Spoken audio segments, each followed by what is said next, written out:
อายุอาชากคนเฮาอาชากวันคนเฮาเนี่ยพอหึงก็พอกลางพังมันน่ะหลูฮักกันหลูหอมกันหลูช่วยนุ้ยกันกำแถมกันจอยกันมันอย่างดีในโลกาเนี่ยเป็นว่างามพึงกวยพึงงามอ่ะน้ำพึงเฮือเสือพึงเหล่าเจ้าพึงคาพึงเจ้าพวกนี้น้ำบุญจันทร์กว่านั้นมายากันเขามากันได้มาจอมห้อยตีนกับเอาเดี๋ยวเมื่อเป็นเจ้าสั่งอายุ17-18เอามาสร้างปรมีเมื่อไรเทเลมาเทียมจำหัวอะไรอันนี้ก็จองไว้ในตู้ในเจ้าเผื่อมันเป็นดาราสอนทั้งหมดเดี๋ยวจะไหนตัวลูกมึงนี่พอเนี่ยมึงง่ายๆไปมามีดีเปลี่ยนเขาไปขึ้นเหยอะเขาไปปิ่งยาเขาก็ง่ายๆเขาหมอลิงตัวลิงเจ้าเผื่อมันที่อยู่พอที่อยู่มันก็ในที่ใครในปานศักดิ์ศรีจันทกาพระลาเป็นเจ้าเฮาที่ลอยหิมะบนตาไหนเป็นที่ทอดที่เมียดเป็นที่พระลาเป็นเจ้ากูสู่มาแก้กับตาลามาภาวนาก็ในที่ใครในปันนันทีพระลาเป็นเจ้าเฮามาตันชีวิตปันเสือมือซื่นนั่นเมื่อเกิดมาเป็นแปลมา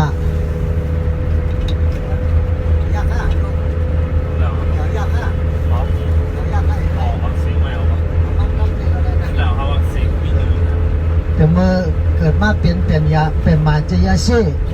ในการชีวิตปันเสือนั่นวันนั้นไม่นั่งเลยเมื่อตีปนกเมืองในปันเขาว่าน้ำโมพุทธายาเนี่ยกายหยาบเต้กูบอกในครูบาเขาแรงเคยเมื่อพ่อให้เลยไปตั้ง2 วันเกิดเดี๋ยวคอยให้ตั้งรถเมื่อเผาเมื่อไว้เผื่อมือเสือนั่นสาธุละน้ำโมพุทธายาเอาเก่าไว้มานั่นอันนั้นเป็นที่พระลาเป็นเจ้าเมื่อลายเชียนกับผาป้องพ้นมานั่นเกิดมาเป็นแปลมายาเช่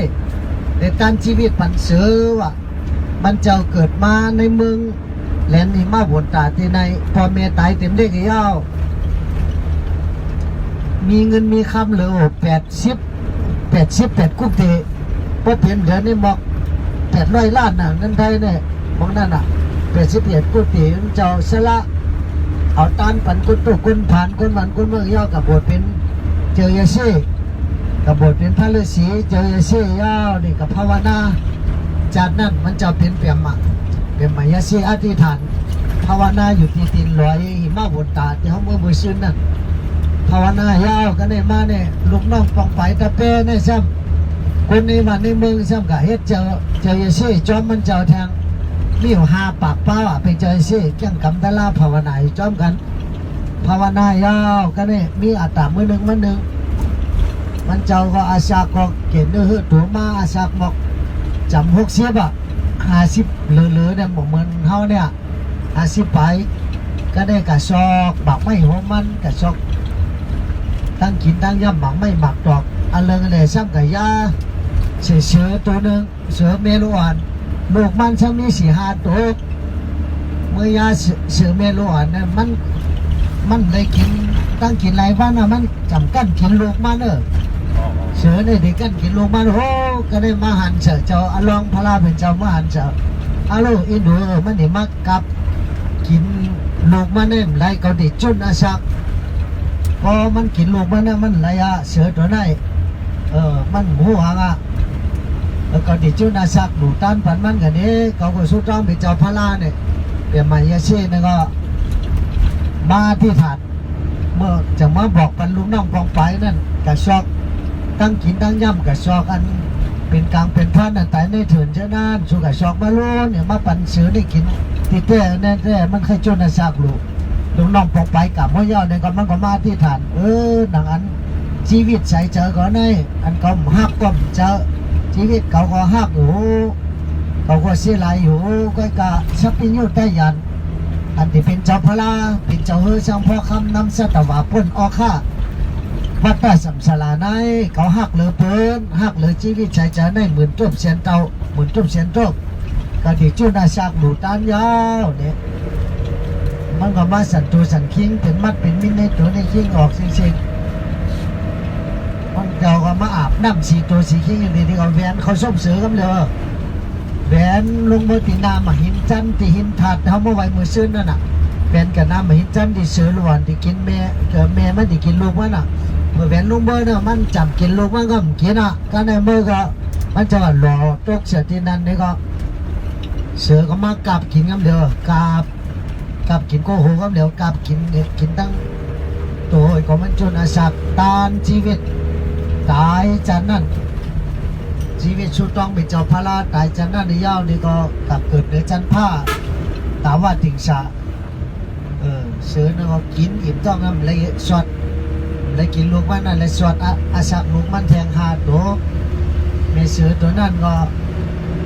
ได้อยู่กัดอยู่เย็นอยู่ในเถิดตรวจสิงอาศักใกล้กับมันตายกับที่ก็เกิดเป็นรังหมูมานาได้ปืนมันว่าไว้เป็นติวตาดป้อมเจิงก็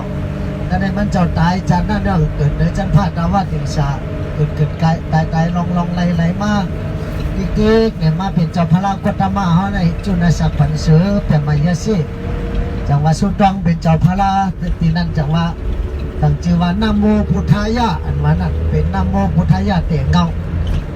ก็เพราะว่าป้อมนี้นาโมพุทธายะในพระราเป็นเจ้าจังเกิดมาในเมืองในโลกกัมพาในก็เพราะมีที่พระราเป็นเจ้าจุนศักดิ์ผันเสือนั้นจังไรมาเป็นเจ้าพระรากตมาเขามาสอนผีสังสันกลเวนิยาสัตวรรค์ทั้งสิ่งมหอตลาสอนกัน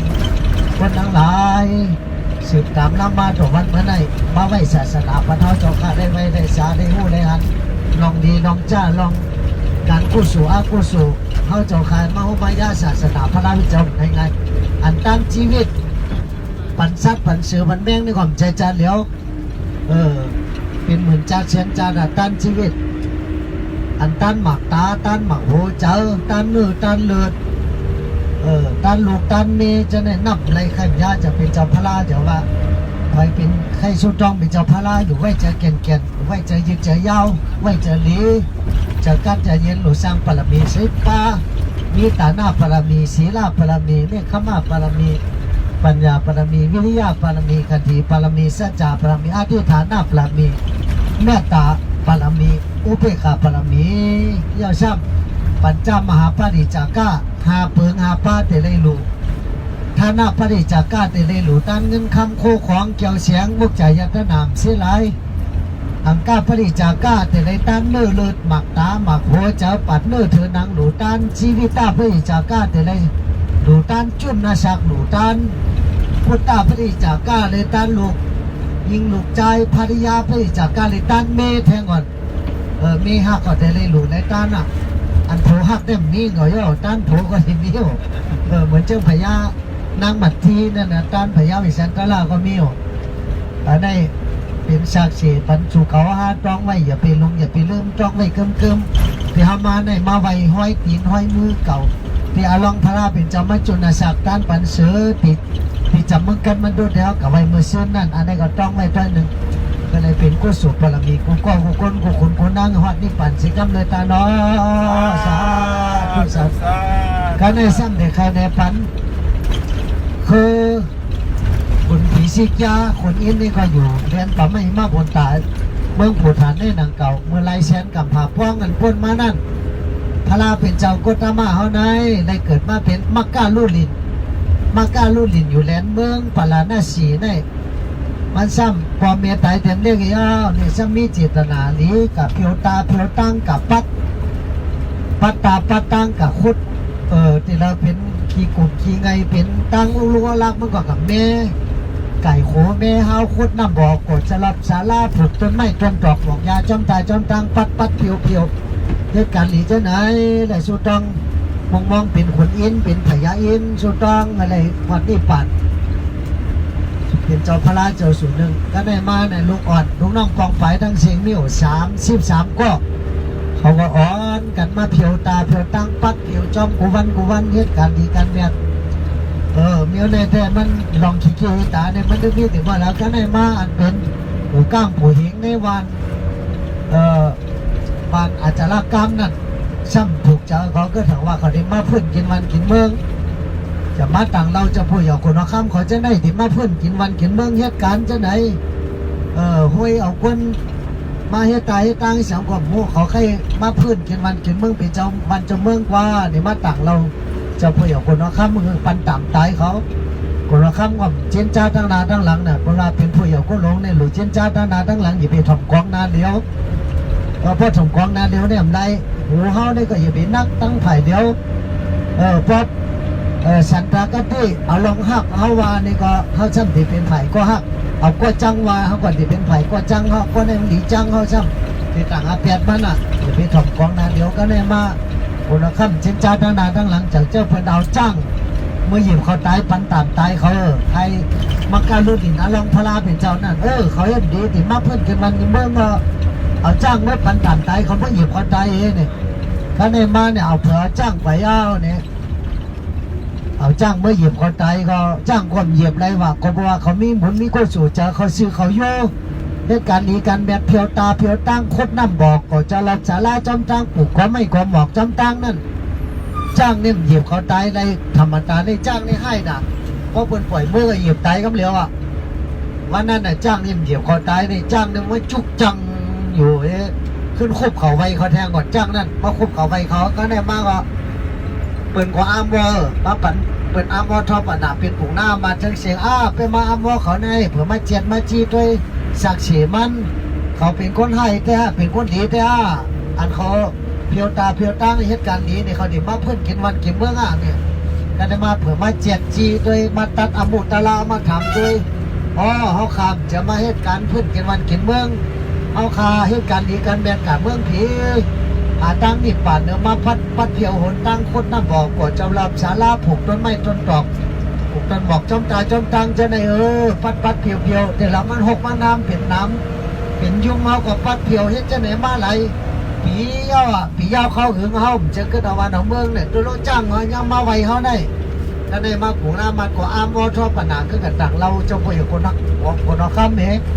จังว่าเขาจะได้เป็นคนหลีคนแมดเขาเฮ็ดดีเขาจะก็ได้จ้างว่ามาคุบเขาไว้เขาคนเอาข้ามหัวโจมเพราะนั้นก็จ้างเอาอาปันเขาเนี่ยขึ้นเอาจ้างอาปันเขาเอาจ้างลักไม่ลักตอกลักไม่หินเพื่อจะรับสาราเขาเหตุการณ์ดีกันเป็นเจ้าหน้าที่มักกล้าลูดอินอันเป็นขุนอินนะอันนั้นไอ้ใจที่มาเกิดเป็นขุนอินนั่นก็มันเหตุการณ์กูสุดที่อันเรื่องอะไรซ้ำมีนางยิงมีอยู่สี่ก็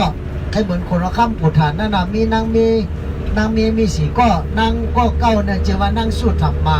เทศาลานั่งก็กลางเจว่านั่งสู้จาตาข้อหนึ่งเจว่านั่งสู้จิตตาข้อหนึ่งสว่านั่งวิจิตตามีสี่ก็นั่งสู้ธรรมะในเฮ็ดจะรับสาราหลูตานนั่งสู้จาตานั่นซ้ำเฮ็ดโคตรน้ำบ่อโคตรหนองน้ำเฮ็ดหนองน้ำหลูตานนั่งสุจิตานางสุจิตานั่นซ้ำเฮ็ดสวนบอกปั้นเสาเย็นดูตันนางก็ไปเนี่ยนางสุจิตานั่นเพียงนางสุจิตานั่นแต่ตั้งไฟเนี่ยพอเป็นเหตุการณ์กู้สู่นี่ก็มันเหตุทางเหตุผังไม่ก้อยเหตุทางเหตุผังเนี่ยนั่งโดยเปิ่นเพียงก็จอยเปิ่นนั่นน่ะกันไว้ไม่อย่าไปจ้ำจอยเปิ่นน่ะจอยมันแถมก็ได้มาเผื่อมาการรูดินนั่นหายใจมาการรูดินในตายกับยาวก็เกิดเป็นคนอินนั่งสู้ธรรมาก็เกิดเป็นอากามาเฮชีนั่งผีนั่งสู้จาตานั่งวิจิตตาสู้ธรรมาจะได้ก็เกิดว่าเกิดนั่งไปในก็เกิดเป็นนกยางว่ะเกิดเป็นนกยางกอกนกยางคอยาวอยู่ที่ในห้วยตีน้อยมาผลตาที่เขามาเนี่ยนะถ้าได้มามันจะมาด้วยมีก็ไปเขาก็อยู่แล้วนี่ก็ด้วยเกิดเป็นนกยางว่ะชอบกินเปล่าในห้วยอาเปียดมันน่ะมันเหตุการณ์นี้การแมทก็เพราะว่ามันกำแถมเพลินตาต้อยหลายเนี่ยก็เกิดเป็นนกยางเป็นอาปุ่มสอนมาต่อวันเมื่อไหร่หลายว่าหันไปเหตุการณ์นี้การแมทกันกู้สู่หลุดลูกหลุดแดนหลุดกำหลุดแถมวิยาเวเจ้ากู้สู่กายากู้สู่ตัวเฮ็ดไม่จีกู้สู่อชอบลาดมันนอกกู้สู่เจอจำเขาเกิดหลงหลีก็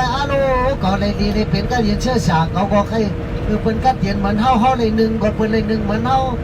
ฮาเลยกินก็เป็นเลยกินเหมือนเฮาสุดต้องจะได้ก้อยว่าเป็นน้ำผลไหนยาวนางสุจิตาในซ้ำเพียงก็เกิดเป็นนกยางกันในคนอินจะว่าจังลงมาสอนมันป้อมจันปลาตายไม่อย่าไปกินเพราะเปลี่ยนปลาเป็นไม่อย่าไปกินปลาตายมากำศีลแต่7 วันอธิษฐานดีๆแล้วเนี่ยมันก็กำศีลแต่7 วันก็ถึง7 วันมากกว่ากันจะตายมันก็เลยกินปลาเป็นกำกิน7 วันกำกินอะไรเนี่ยถือศีลกำศีลภาวนา นกย่างกำศีลเนี่ยหลายว่าที่วันกวางมูเป็นวันนกย่างเป็นที่จำไว้ต่อเรื่องเป็นกวางมูนกย่างแต่วันเหมือนไหนนกย่างกำศีล7 วันมันตาย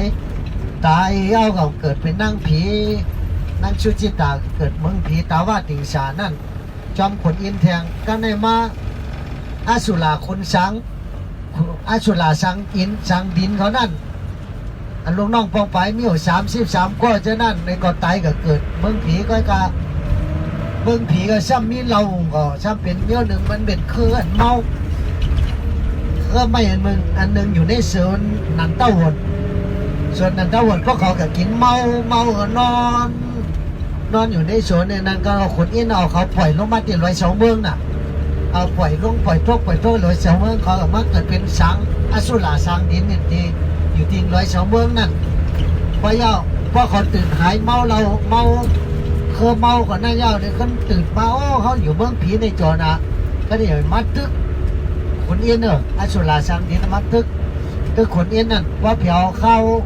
ผ้าเขาผลมาเนี่ยก็เขาตึกกันกำลังตึกกันผีก็ตึกเอาวันเอาเมืองเงินก้นก็ตึกเอาวันเอาเมืองเงิน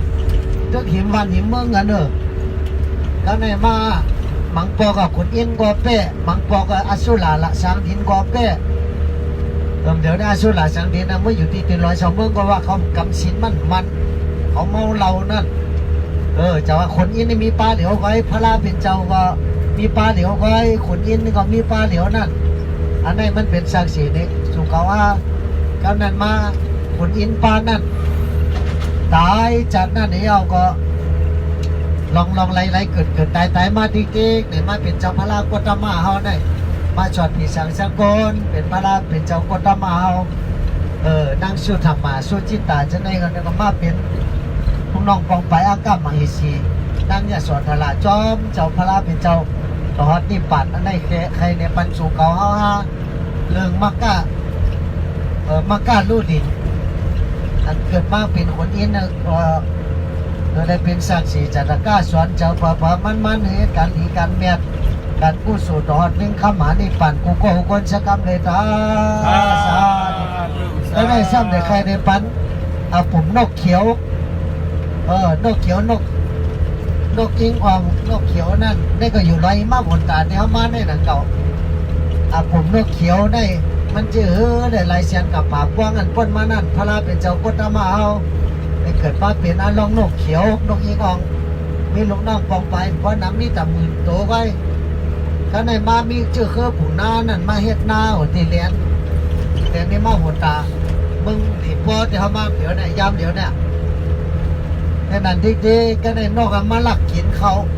พอกินนี่ยาวมาลักกินนี่ยาวซ้ำกาบอกกาว่าแล้วเกาห้องซีห้องกาบอกกากินยาวซ้ำกาบอกกาเด็กๆผมนาก็ตัวชาจะลำจะมาว่านกจะได้ดีเฮาเป็นก้นในเฮ็ดเขาเฮ็ดนานี่กระโจนได้กินเขา1 เม็ดมันไงหลงอยากว่านกมาลักกินย่ำกาบซ้ำกาบกาว่าแล้วเกาห้องซีห้องได้พอดีมันเนี่ยมาใส่เหี้ยวใส่หายยอบเอานกนั่นมาลาดกันมาทำกันนกเลยคนหัวกำกันก็เลยมายอบถามนกเลยสูกินเอากาบกาดิเด็กว่าเหลือเขาห้องเสียห้องได้สูมีเขาไว้เขาเป็นก้อนได้เฮ็ดเขาได้หยาบปลาได้กระจุยกินเขา1 เม็ดได้ในไถในซ้อมนาในใส่น้ำช่างนาเฮ็ดแต่ว่าจะได้กินถึงมาลักกินย่ำกาบกาเนี่ยมันจองลงตั้งไปซื้อใครเนี่ยปันเฮาโน่นนกลองนกเขียวอย่างใครมันมีจองลงตั้งมันก็ปอบนะเขาเป็นนกเนี่ยก็มีการเหมือนก้นก็อันเขากินในเย้ากาบกาในแต่ห้องนึงเอากับไซนีเก่าแต่ห้องนึงเอาเมื่อไซนีใหม่แต่ห้องนึงเอาเมื่อพังดินห้องนึงเอาเมื่อใส่ไผ่แต่ห้องนึงเอาเมื่อไหลน้ำแต่ห้องนึงมาปั่นเป็นยืมแต่ห้องนึงเนี่ยซ้ำเอากับไหลน้ำกับกินก้อยกับพังดินก็มีเนี่ยนกก็มีนี่คนก็มีนี่นกก็มีนี่เนี่ยช่างล่างเนี่ยเขาไอ้โน่เนี่ยเป็นเจอไว้นกจากมาใครในปันอันเมื่อไซนี่เก่าเนี่ยเป็นเอาเมื่อเล่งปอเล่งแม่เขาเลี้ยงเขาย่อห้ามเล่งปรับคืนเนี่ยเป็นไซนี่เก่าไซนี่ใหม่เนี่ยซ้ำเป็นลูกเขามีเขาหลานเขาพี่น้องเขาไว้ก็เขาจะได้เป็นนีใหม่เขาร้อนๆเขาหาใหม่ก็ได้ อันกับพังดินเนี่ยซ้ำเอากับลูกกระต้านพันนกปีกขับอาคาหันเอากับลูกกระต้านเนี่ยอันนี้กับพังดินมาใส่ไผ่เนี่ยเอาเมื่อใส่ขอนมานกก็เมื่อใส่ขอนใส่เจ้าใส่ขนนกกันเป็นเจ้าเป็นหัวป้อมปันเขากินเขากันซักเขาอันนั้นเมื่อใส่ไผ่ว่ะแต่ห้องเอาไหลน้ำเอาไหลน้ำเจ้ากับกินกล้วยอันนี้เอาไหลน้ำแต่ห้องเนื้อเมื่อปันเปิดกูปันยืมนี่ก็ปันนกที่เขาปีกกาหางแข็งจะนั่นพวกปันเขากินเมื่อย่ำเล็กเมื่อเหยามาเขาดิมาเล็กมาหลวงเนี่ยพวกปันเขายืมเนี่ยว่ะเหลียวปนันก็จมอ่ะก็ได้เอาได้กว่านานนกก็เป็นกินครึ่งก้นก็เป็นกินครึ่งหนึ่งเอาได้กะหักกันเพียงกันอยู่กำศีลกำธรรมอยู่จอมกันนกก็กำศีลกำธรรมกินจอมก้นก็กินจอมนกเองวายนั่นมานกในเสียงอายุจากตายจากนั่นเกิดเนื้อมึงผ้าตาวันดิสามาเป็นเจ้าพระรากุตมาเฮาในยาซ้ำปุ่งน้าเนี่ยซ้ำเลยมาเป็นเจ้าอนันตาอันนี้ใครในปันอาปุ่งนกเขียวปันสู่เขาห้าก็ต้องไว้ตัวหนึ่งอันนี้มันไงพระราเป็นเจ้ามาเกิดหน่อยมาบนตานี่นำไหลจัดไหลเผาว่าก็ได้ซ้ำเด็กใครในปันแทงตัวหนึ่งเมื่อหลายเสียนกับผ่าป้องอันพ้นมานั่นที่จำเลียนเมืองป่าหลานได้สีหน่อยมาบนตาลอยหนองน้ำแต่เขาเมื่อมาเมื่อเชื่อน่ะหนองน้ำเป็นหนองจ้างหลวงจ้างสัตตันตาสละเป็นจ้างหลวงเขาเอวกินอยู่จอมหนองน้ำผู้ปองไอ้ที่มีหมอกโมโหป้านอยู่จอมผังหนองเจ้านั่นนอกอันเป็นจ้างเนี่ยจ้างผือเกี่ยวงาเลี้ยงเนี่ยตัวได้ชื่อว่าจ้างสัตตันตาสละตั้งสูงมาในตัวใหญ่ตัวสูงเนี่ยที่เป็นสูงเป็นอยู่จะนานเนี่ยหรอกแต่งามันก้อยเนี่ยยาวทั้งยาวพี่อยู่82แต่งามันนั่นในอย่าจะหวังในตลาดว่าเช่นนั้นก็ได้จ้างตัวนั้นซ้ำอยู่กำศีลกำธรรมลุมลาปัจจิกพุทธะที่ลอยมาหมุนตาเตียวเมื่อมานั่นจอมทำนั่นลอยคำลอยเงินลอยเสียงเช่นนั้นปัจจิกพุทธะเขาเจ้ากำศีลภาวนาพอถึงเดินรับเดินวนมาในก็จ้างเอาโอ้ขุดโขมันเอาไปเอาอ้อยกับลูกกาตันการหลวงอากับตานปัจจิกพุทธะพอพระปัจจิกพุทธะเขาหล่นเขาเจ้านี่ปัดนี่ก็จ้างอ่อนกันมาสร้างโจเฮ็ดก้อยสร้างโจปัจจิกพุทธะหนูตานนี่นั่นที่ก็ได้มาซับจ้างชาตันตาได้สมีเมสองตัวเมตัวเก้าจะว่ามหาสุปตะเมตัวเล็กนี่จะว่าจุลสุปตะก็ได้มีน้ำก็ไม่หักน้ำก็ไม่จะน้ำนั่นสุกชักน้ำนั่นคนละคนที่เอาเจอมีน้อยว่ามีหลวงว่าในสุกชักแม่ตาถึงเอาขึ้นครบพอขึ้นพระราเป็นเจ้าได้แต่จัดนั่นมาเหมามีน้อยมีหลวงแพงก็พอมีโวดเมื่อเป็นจ้างนั่นไว้นั่นมาจากสุกชักมันเจ้าอธิษฐานถึงมีกูปรมีนั่งเนี่ยสวดทลาก็เหลียวก้อยนั่นสืบตั้งแต่นั้นมาก็ได้มาวันหนึ่งก็อาบน้ำย่อนี่เขาบอกโมโหป้านเงาโหมาปั่นกินที่หิมหนองน้ำนั่นซ้ำมีหมอกสลับปีหมอกหอมหมอกน้ำชาหมอกหอมนั่นกับเพี้ยเอามาปั่นมีหลวงมาเนี่ยตั้งกับเพี้ยยาวเนี่ยคือเอาน้ำอบน้ำหอมเนี่ยมาผูเชาเท่านั้นนางนั่นก็จมก็เป็นมีหลวงกันนั่นก็มีน้อยเห็นซ้ำนั่นก็กะฮักเอาเขาใกล้กันมันมือก็กะฮักมาปั่นมีหลวงมันป้าหังหมดโสมได้แต่ได้มันเลยเจ้าจ้าเลยตัวเข้มนั่นกะฮักปะตั้งหังหมดโสมเมียวจ้างเลยหัวหังหมดโสมฮักบอกฮักวันบอกสารปีป้าหังหมดโสมมาปั่นนางมาต่างปั่นกองหลังมันก็ได้หมดโสมตกเสียกองหลังมันครบปั่นนางมีหน่อยมันมีหน่อยมันก็ตัวชาติจะรับปู่เท่าจ้างหลวงในหักจะมีหลวงไอ้หลวงก็เป็นไม่น้อยเลยหักเขาตัวโลหังบดชมมาปกเสียหัวก็ได้บดชมมาครบกับมันห้องเสียนในนั้นยาวเนี่ยมันคันไว้จะปฏิคาดไม่จะขวดกำขวดเวียนนั่นนะว่าหัวมันหักมันอยู่ว่ามันก็เอาบอกโบตั้งกินตั้งย่ำในการหลวงอาบกับตันปัจจิกพุทธายใน7 วันจ้างจุฬาสุปตาจ้างตัวเล็กนี่ก็กันจะตายกันจะเลยตายแปดเดียวเผื่อมันตายสู้ต้องอธิษฐานก็เกิดอยู่ในต้องนั่งหอคำเมืองปลาณสีก็เกิดในเขาในต้องนั่งหอคำเมืองปลาณสีในซิดเหลือนเพื่อเกิดออกมา พ่อแม่คุณเอาคำเมืองนั่นปาลานาสีในจังตังชื่อว่านางจุฬาสุปตาเหมือนเก่าชื่อมันเป็นจ้างจันก่อนอ่ะซ้ำหางดีพังดีก็ในมาคุณเอาคำเมืองจำปาหน้าโกเนี่ยซ้ำมาหันหักกันเพียงกันย่อซ้ำมาลักทักอยู่จอมคุณเอาคำจำปาหน้าโกอยู่เบิ่งวันนั้นเนี่ยบทเวียนเนี่ยดีว่าไว้เพราะว่าไว้นี่มันจะเลยใช้กันอ่ะป้อมเลยใช้เลยตอบกันว่าเป็นที่เย้ากอดกำกอดเวียนกันไว้ได้ไรแล้วในมาเนี่ยอยู่มีวันหนึ่งมันพันหันจ้างหันจัดก่อนปันเรื่องน่ะป้อมไร งาจ้างเนี่ยมาเฮ็ดปีหูเสียงนี่เขาได้ติดตายอ่ะมันมาจากไหนโหก็ที่ไหนเทียงอ่ะผมจ้างเขาก็เกิดอ่ะชูก็ย้อนปันน้ำมวยคำผากันนะย่างให้กันอ่ะอะไรเกิดกับก็ฮอแทงใหม่ซาทุกคนก็ได้แล้วก็ว่าแทงแล้วเอากับหีบพับกันกันแทงนางสามีเขียวเจียวเงี้ยวเขียวเจียวเงี้ยว